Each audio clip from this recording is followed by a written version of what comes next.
সকাল ৭টা ৩০ মিনিটে অনুষ্ঠিত হয়েছে ত্রয়োদশ জাতীয় সংসদ নির্বাচনের যে ভোট গ্রহণ সেটি, এবং সেই ভোট গ্রহণ বিকাল ৪টা ৩০ মিনিট পর্যন্ত চলেছে।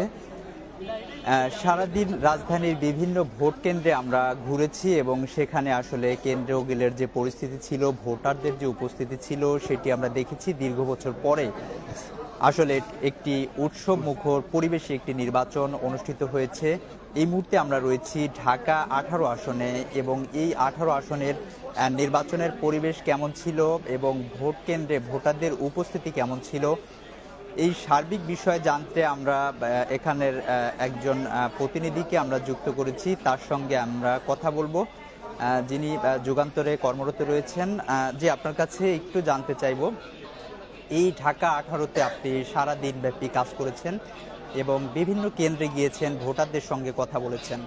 এবারে নির্বাচনটা আসলে কেমন ছিল, ভোটারদের উপস্থিতি সেখানে কেমন ছিল, এবং আমরা দেখি বিভিন্ন নির্বাচনে ভোটাররা বিভিন্ন অভিযোগ, এবং প্রার্থী তাদের সমর্থক যারা রয়েছে তারা বিভিন্ন অভিযোগ তোলে, যারা অপর পক্ষ রয়েছে প্রতিদ্বন্দ্বীদের বিরুদ্ধে।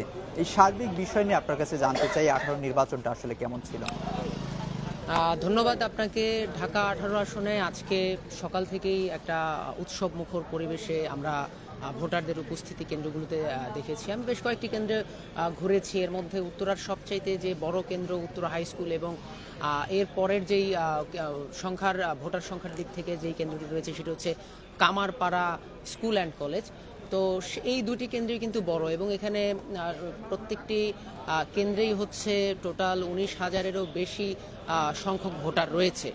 এবং আমরা যখন এই কেন্দ্রগুলো পরিদর্শন করি আমরা দেখেছি যে এখানে ভোটাররা উৎসব মুখর পরিবেশে তারা ভোট দিতে এসেছে, ভোট প্রয়োগ করেছে।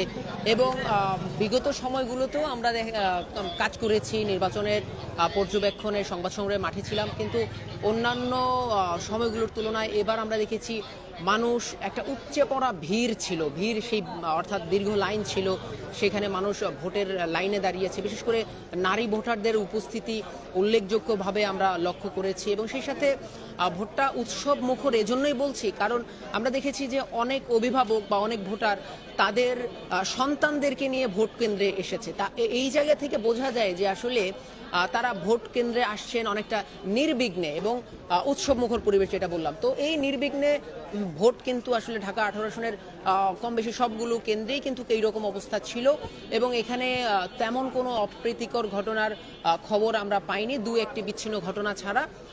এর মধ্যে আমরা দেখেছি যে দুপুরে যিনি জামায়াত এনসিপি প্রার্থী আরিফুল ইসলাম আদিব, তিনি কিছু অভিযোগ করেছিলেন, যদিও তিনি সার্বিক আইন শৃঙ্খলা নিয়ে সন্তোষ প্রকাশ করেছেন, এবং ভোটের যেই ফলাফল ঘোষণার আগ পর্যন্ত যে ব্যালটের নিরাপত্তা সেটা নিয়ে তিনি কিছুটা শঙ্কা বোধ করেছিলেন। কিন্তু এখন পর্যন্ত আমরা মাঠে আছি উত্তরা হাই স্কুল অ্যান্ড কলেজের মতো একটা বড় কেন্দ্র, এই কেন্দ্রে দেখা যাচ্ছে যে কোনো প্রকার মানে আইন শৃঙ্খলা অবনতি বা বিশৃঙ্খলার কোনো কিছু আমরা এখন পর্যন্ত পাইনি। সব মিলিয়ে ঢাকা 18 আসনে একটি সুষ্ঠু সুন্দর ভোট হয়েছে। আরেকটি বিষয় আপনাদেরকে একটু জানাতে চাই, সেটি হচ্ছে যে উত্তরার যেই সবচেয়ে বড় কেন্দ্র হচ্ছে Uttara high school and college, এখানে 19,527-এর অধিক সংখ্যক ভোটার রয়েছে। তো এখানে টোটাল 8টি কেন্দ্র রয়েছে, এবং এই 8 কেন্দ্রের ভেতরে প্রত্যেকটি কেন্দ্রেই বলা যায় যে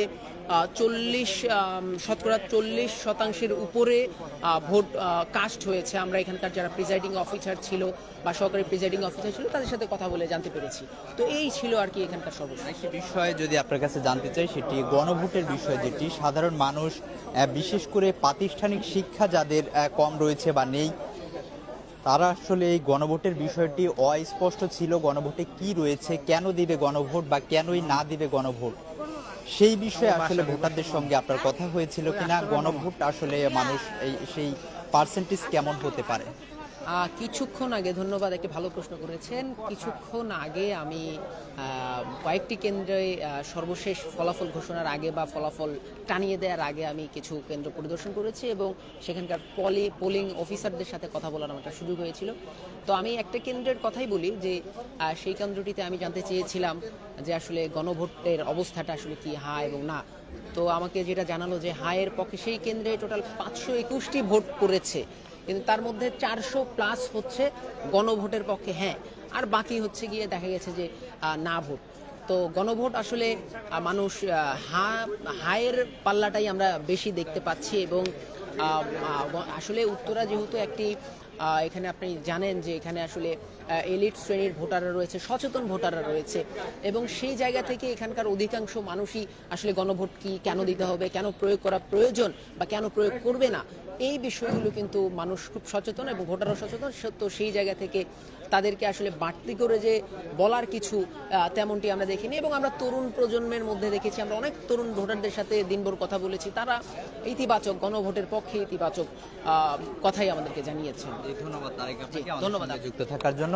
যেমনটি জানছিলাম যে ঢাকা 18 আসন থেকে এই 18 আসনের একজন গণমাধ্যম কর্মী যিনি আসলে দিনব্যাপী 18 আসনের বিভিন্ন কেন্দ্র পরিদর্শন করেছে এবং ভোটারদের সঙ্গে কথা বলেছে, সেই তার কাছে যে তথ্য ছিল 18 আসনে আসলে ভোটের মাঠ কেমন ছিল, এখানে ভোটারদের উপস্থিতি কেমন ছিল, পাশাপাশি তিনি একটি গুরুত্বপূর্ণ তথ্য দিয়েছেন যেটি গণভোটের বিষয়ে। আসলে গণভোট নিয়ে শঙ্কা ছিল, গণভোট আসলে মানুষ কতটা বোঝে, এটা কতটা বুঝে দিতে পারবে।